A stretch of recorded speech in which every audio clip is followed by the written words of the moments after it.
होली का रंग बरसे,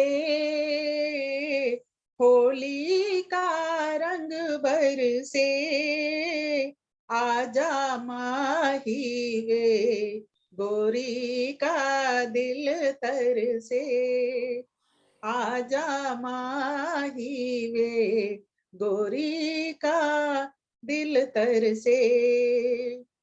आई फिर होली रे, आई फिर होली रे, नटखट बलमाने भिगवा दी चोली रे, नटखट बलमाने भिगवा दी चोली रे। अभी जैसा कि शिवरात्रि भी आ रही है, बम बम बम बम भोले, बम बम बम बम भोले, छाई मस्ती रे पीकर भंगिया गोले, छाई मस्ती रे पीकर भंगिया गोले। जी, और भी बहुत सारे हैं लेकिन थोड़ा थोड़ा सही है। आपकी आवाज म्यूट हो गई, आवाज। नहीं, बहुत सारे हैं और बहुत सुंदर हैं, और ये तो पूरी पुस्तक ही आपकी है, और नाम इतना प्यारा रखा है आपने, एहसास चांद के। बहुत सुंदर। एक बार पुस्तक दिखाएं, क्योंकि उसका फोटो कवर भी बड़ा सुंदर लग रहा था।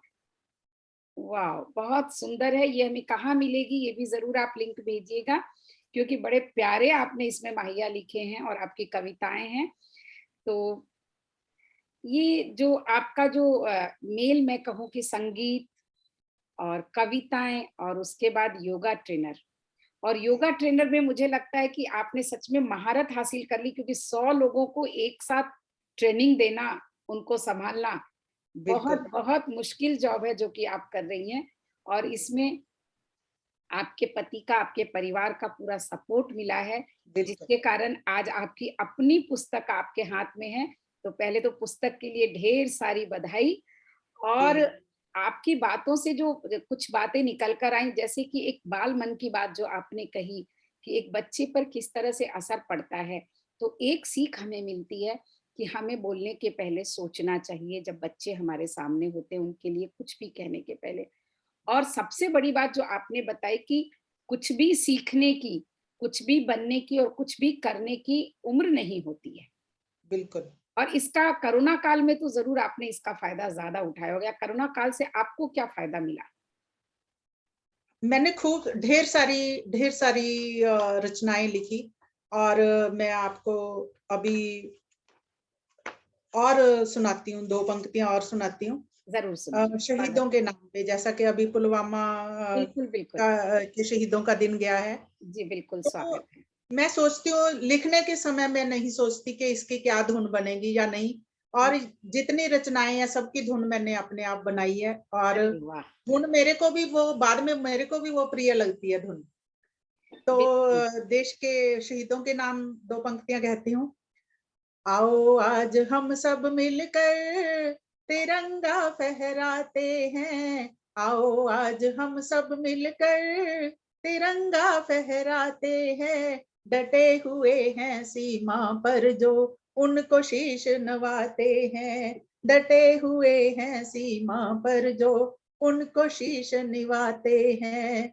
दिवाली ना होली इनकी, ना लोड़ी ना राखी है, दिवाली ना होली इनकी, ना लोड़ी ना राखी है, अपने सर की दे आहुति, अपने सर की दे आहुति, ये त्योहार बनाते हैं।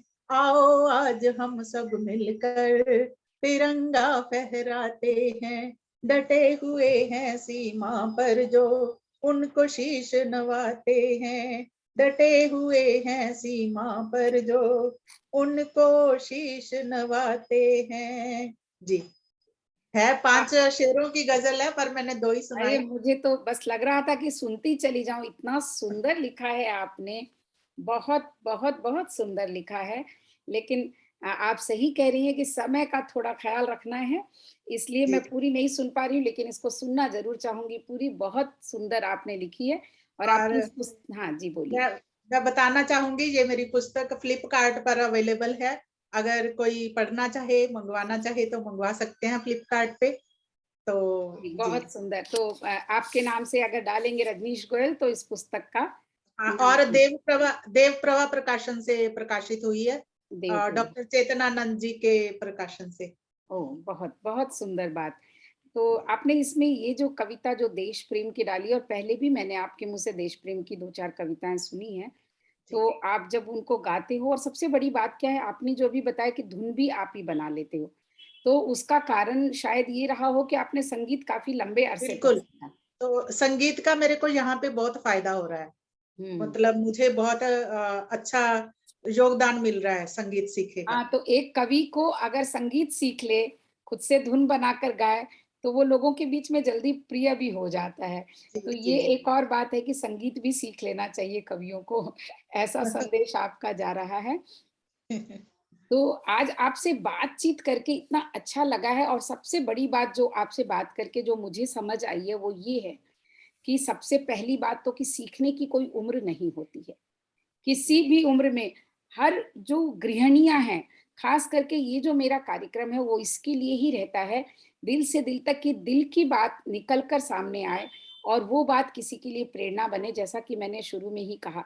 तो आपकी जो ये बात है कि आपकी शादी हो गई, 2 बच्चे हो गए और दोनों बच्चों को अच्छे से पढ़ाना-लिखाना है। उनको इस योग्य बनाना है कि वो अपने पैरों पर खड़े हो जाएँ, उसके लिए माँ-बाप अपने सारे शौक या सारी इच्छाओं को साइड कर देते हैं, रख देते हैं। बिल्कुल बिल्कुल। और उसके बाद जिन माँ-बाप को ये महसूस होता है कि भई अब मेरी ज़िंदगी हो गई, मैंने बच्चे को बड़ा कर दिया, तो उसके बाद जो जीवन में एक खालीपन आता है, जी वो ज़्यादातर मानसिक बीमारियों को पैदा कर देता है। अभिव्यक्ति का जो कोई जैसे आपके भी दोनों बच्चे बाहर हैं, अगर आप अपने मन की बात करो, किससे कहो, किसको सुनाओ? या जीने के लिए अब आपके पास 2 समय 2 आप 2 प्राणी घर में हो, क्या करो? कितना बना लोगे, कितना? तो ऐसी स्थिति में आपने जो एक बहुत बड़ा संदेश दिया है कि सीखने की उम्र नहीं होती, जब आपको लगे कि आपके पास अब समय है, अब आपको अपने लिए भी जीना है, अपने लिए भी करना है और उस समय में आप घर से बाहर निकलते हैं।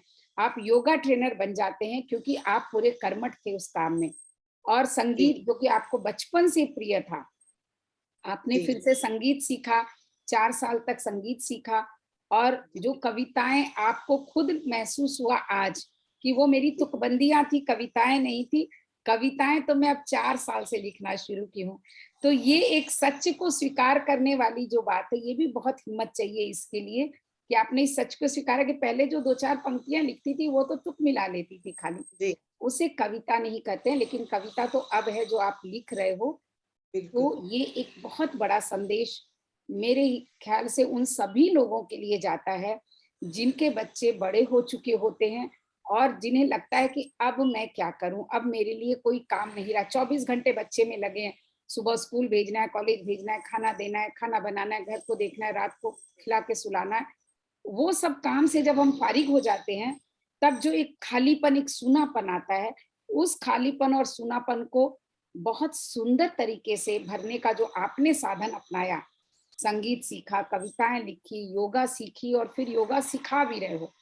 तो ये सब कहीं न कहीं मुझे लगता है कि वो जो आप बाद में मंत्र उच्चारण करते हो और आपने जो कहा हर योगा के बाद जो आप मंत्र कहते हो या जो भी पाठ करते हो या कराते हो, तो कहीं न कहीं ये सारी चीज़ें आपको अध्यात्म से जोड़ती है, आपके व्यक्तित्व को बहुत प्रखर बनाती है, आपको कहीं न कहीं उस ईश्वर के नज़दीक लेकर जाती है और उस खालीपन को इतनी खूबसूरती से भर देती है, तब आपको अकेलापन नहीं लगता है।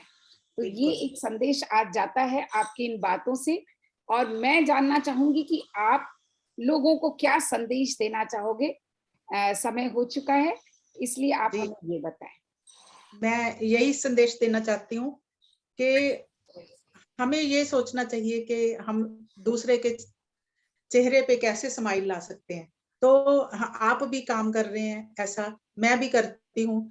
अभी एन चंद्रा जी के पेज पे व्यवस्थापिका हूँ। तो आप मानेंगे नहीं, मैं मतलब जो थोड़े एज्ड लोग हैं, एज्ड जेंट्स भी हैं, लेडीज भी हैं, जो जिनको टेक्निकली नॉलेज नहीं होती, तो लेकिन उनका मन करता है क्योंकि जैसा कि मंच पर तो अभी आजकल कवि सम्मेलन इतने नहीं हो रहे, तो आपकी हाँ जी, कवि सम्मेलन इतने नहीं हो रहे, लेकिन हाँ उनको लाइव लाने के लिए जो मैं प्रयास करती हूँ, तो उस प्रयास में कई बार मुझे खींच भी आ जाती है, क्योंकि उनको उतना बताने पर भी कई बार नहीं पता चलता। लेकिन हाँ, जब वो लाइव आ जाते हैं और काव्य पाठ करते हैं, तो उनकी जो खुशी होती है, जो संतुष्टि होती है, उसको मैं फील करती हूँ, महसूस करती हूँ।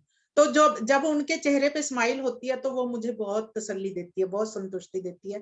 तो ये एक तो ये बात कहना चाहूंगी कि हाँ, हमें अगर हमारी वजह से किसी के चेहरे पे स्माइल आती है, तो उससे हमें बहुत तसल्ली उससे मिलती है। बढ़कर और कुछ नहीं हो सकता। बिल्कुल। तो एक आपकी वो ये लाइन, आपके जीवन का एक एम है कि लोगों के चेहरे पर खुशी लेकर आना है। खुशी लेके आना, जी, बिल्कुल। हाँ। एक ये कहना चाहूंगी कि हाँ, अगर हमारे जीवन में कुछ छूट जाए, तो हमें उससे निकलने की कोशिश करनी चाहिए।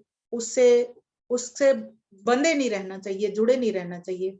कई बार परिस्थितियाँ ऐसी हो जाती हैं कि हमारे साथ बहुत कुछ घटित हो जाता है। उससे निकलना चाहिए, क्योंकि जो बीत गया सो बीत गया, वो तो वापस नहीं आ सकता। यही कहना चाहूँगी आजकल की जनरेशन से भी और अपने भाई-बहनों से कि ये आप इस फिसला जो संदर्भ में कह रहे हो कि कोरोना काल में हमने बहुत अपनों को खोया है, खोया, तो उस बिल्कुल, अर्थ में आप कहना चाहोगे कि आपने भी अपनों को खोया है, खोया, लेकिन उससे बिल्कुल, बाहर निकलना है। जी, चलना ज़रूर। चाहिए। जी, बिल्कुल। तो यही कहना चाहूंगी, अगर लाइफ में कुछ छूट जाए, हुँ। फिसला जो एक कदम तो क्या, फिसला जो एक कदम तो क्या, पूरा शिखर है ध्वज फहराने के लिए। फिसला जो एक कदम तो क्या, पूरा शिखर है ध्वज फहराने के लिए। छूट गया एक मंजर तो क्या, छूट गया एक मंजर तो क्या, अभी भी बाकी है समंदर पाने के लिए। क्या बात है! बाकी है। क्या बात है! बहुत, बहुत सुंदर। तो यही संदेश देना चाहूंगी कि आगे बढ़ते रहना चाहिए, आगे बढ़ते रहना चाहिए, चलते रहना चाहिए। यही कहना और चलते रहने से रजनीश गोयल जी जैसी मंजिल मिलती है, जहाँ की कितने चाहूंगी। लोगों को आप खुशियाँ बाँट रही हैं, योगा सिखा रही हैं तो उनको शारीरिक स्वास्थ्य दे रही हैं, और कविता, गीत, गज़ल के माध्यम से आप लोगों को भी मंच दे रही हैं, और आप भी मंच पर आ रही हैं, तो वो लोगों को मानसिक खुशी दे रहा है। तो हमारे जीवन का लक्ष्य, जो 2 मुख्य लक्ष्य हैं, जो मुख्य ज़रूरी चीज़ें हैं, स्वास्थ्य, मानसिक भी और शारीरिक भी, उस शारीरिक दोनों के लिए आप इतना काम कर रही हैं, तो आपने अपनी ज़िंदगी को किस तरह से सार्थक बनाया है। हमें आपसे ज़रूर सभी को ये सीख लेना चाहिए कि हमें अपनी ज़िंदगी को सार्थक बनाना है।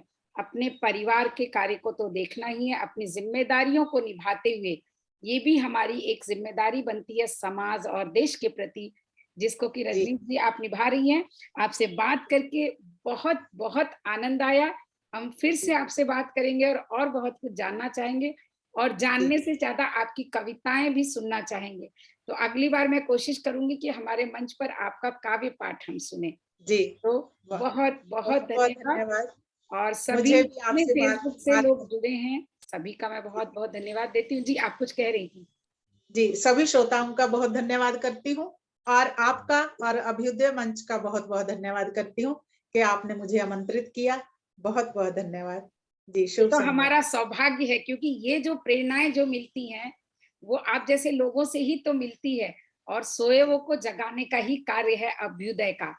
तो हम जी, इसी जी। कार्य को करने के लिए प्रयासरत हैं, और इस कार्य की इस साल की पहली कड़ी आप बनी हैं, ये भी हमारे लिए हाँ, सौभाग्य की बात ये है। मेरा सौभाग्य है। धन्यवाद, बहुत-बहुत धन्यवाद। बहुत धन्यवाद।